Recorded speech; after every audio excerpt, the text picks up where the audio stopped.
ano, nagwo-work dito po sa Chef Secret INC. Kamusta naman yung trabaho mo dito? Sa trabaho, okay naman po ang trabaho. Wala namang problema.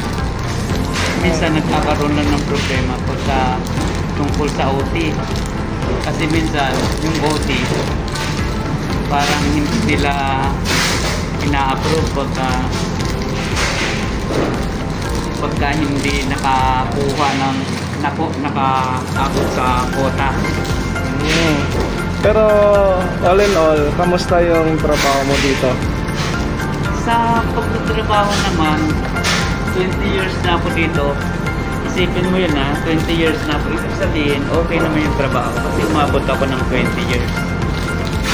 So sa tagal mo na 20 years na yan, ano yung naibigay sa'yo ng kumpanya?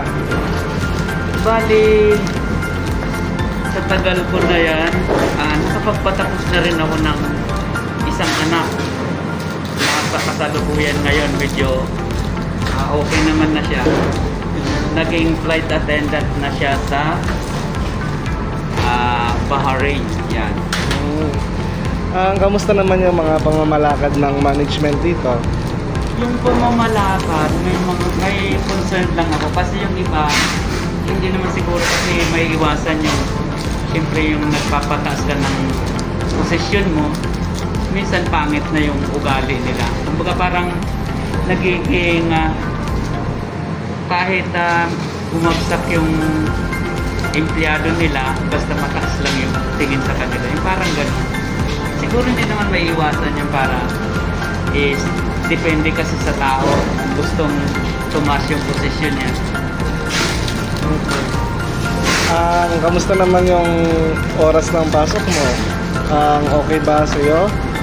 Kampante ka ba? Sa oras naman, okay naman kasi dumating tayo sa